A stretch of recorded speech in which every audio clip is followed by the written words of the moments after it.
ఒకప్పుడు 2 చేపలు ఉండేవి. ఒకటేమో గోదావరి నదిలో, మరొకటి కృష్ణా నదిలో జీవించేవి. ఒకసారి వర్షాకాలంలో కురిసిన భారీ వర్షాల వల్ల వరదల్లో కొట్టుకొచ్చి 2 ఒకే చోటికి చేరుకుంటాయి. ఒకదాన్ని మరొకటి చూసుకున్న 2 చేపలు, నేను చూడు ఎంత అందంగా ఉన్నానో, బంగారు వర్ణంలో మెరిసిపోతున్నాను అని అంటుంది మొదటి చేప. అప్పుడు రెండవ చేప, అవును మరి, అందం గురించి నువ్వే చెప్పాలి. ఎప్పుడైనా నీ మొహం చూసుకున్నావా? నన్ను చూసిన మిగతా చేపలు నా అంత అందమైన చేపలే లేవని ఎప్పుడూ చెబుతూ ఉంటాయి అని అంటుంది రెండవ చేప. అదేం కాదు, నీకంటే నేనే అందంగా ఉంటాను అని మళ్ళీ అంటుంది మొదటి చేప.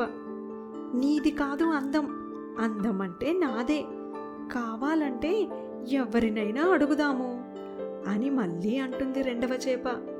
అయితే పద, మన ఇద్దరిలో ఎవరు అందంగా ఉన్నారో మరెవ్వరినైనా అడుగుదాము అని అనుకున్న 2 చేపలు వీళ్ళ వైపుకు వస్తున్న ఒక తాబేలును చూస్తాయి.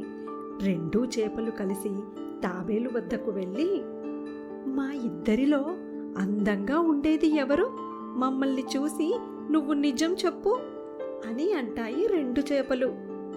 మీ ఇద్దరినీ చూస్తుంటే ఇద్దరూ అందంగానే కనిపిస్తున్నారు. మీరు అందంగా మాత్రమే కాదు, రుచికరంగా కూడా ఉంటారని అనిపిస్తుంది నాకు. ఇందాకటి నుండి ఆకలిగా ఉందని చూస్తుంటే ఏ ఆహారమూ దొరకలేదు. ఇప్పుడు నన్ను వెతుక్కుంటూ మీరే వచ్చారు అని అన్న తాబేలు 2 చేపలను అమాంతంగా మింగేస్తుంది. కడుపు నిండిన తాబేలు సంతోషంగా వెళ్ళిపోతే తమలో తాము గొడవపడిన 2 చేపలు అనవసరంగా ప్రాణాలు పోగొట్టుకుంటాయి.